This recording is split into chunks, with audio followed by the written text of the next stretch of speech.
took the leave of Ilúvatar and descended into it. For this condition Ilúvatar made, or it is the necessity of their love, that their power should thenceforward be contained and bounded into the world, to be within it forever, until it is complete, so that they are its life, and it is theirs. And therefore they are named the Valar, powers of the world. But when the Valar entered into Ea, they were at first astounded and at a loss, for it was as if naught was yet made, which they had seen in vision, and all was but on point to begin, and yet unshaped, and it was dark. For the great music had been but the growth and flowering of thought in the timeless halls, and the vision only a foreshowing. But now they had entered in at the beginning of time, and the Valar perceived that the world had been but foreshadowed and foresung, and they must achieve it.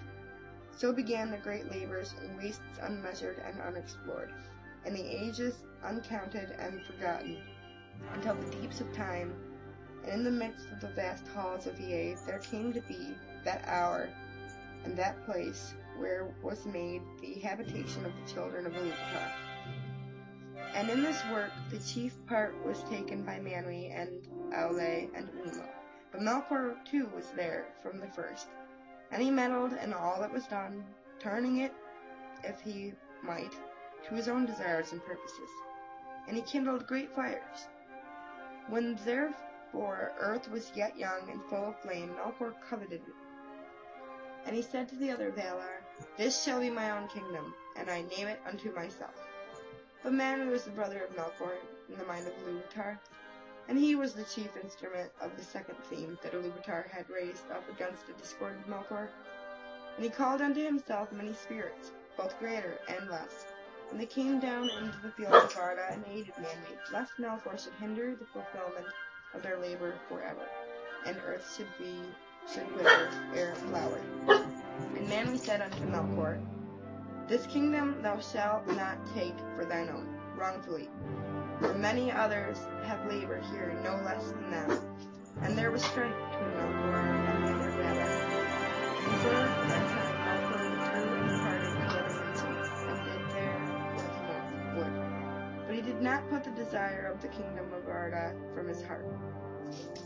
Now the Valar took to themselves shape and hue, and because they were drawn into the world by love of the children of Ilúvatar, for whom they hoped, they took shape after that manner which they had beheld in the vision of Ilúvatar, save only in majesty and splendor.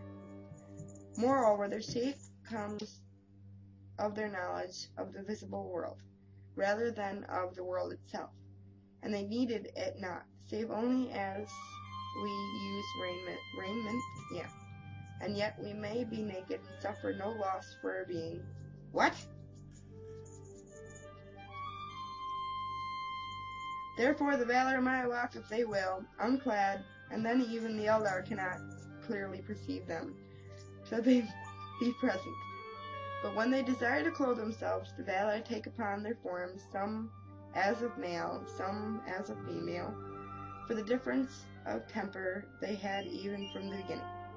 And it is but bodied forth in the choice of each, not made by the choice, even as with us male and female may be shown by the raiment, but is not made thereby.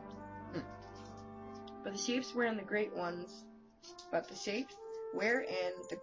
array themselves are not at all times like to the shapes of the kings and queens of the children of Ilúvatar.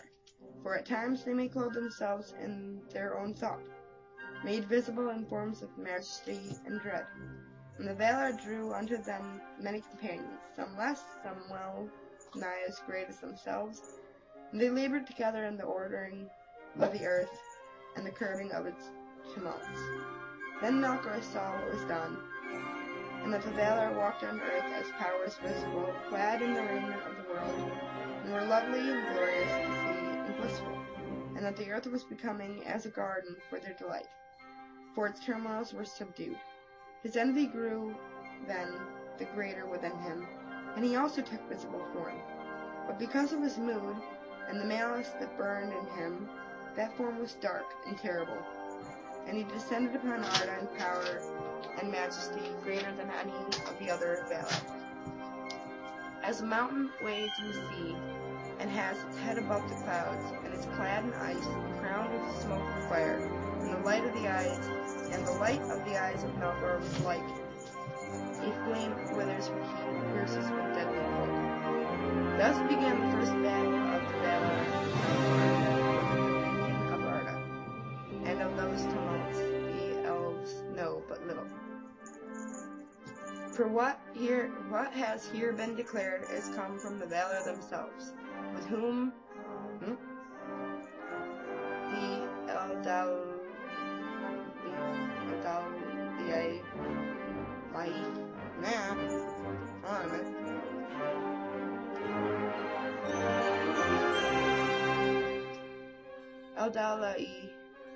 spoke in the land of Valinor, and by whom they were instructed.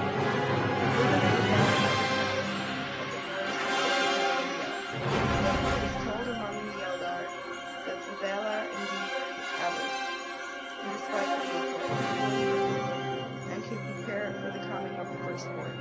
And they built lands, and Melkor destroyed them. Valleys they delved, and Melkor raised them up. Mountains they carved, and Melkor threw them down.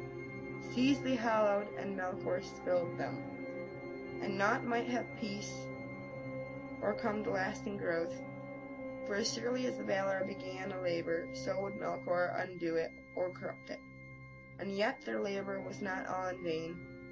And though nowhere and in no work was their will and purpose wholly fulfilled, and all things were in hue and shape other than the Valar had first intended, slowly nonetheless the earth was fashioned and made firm.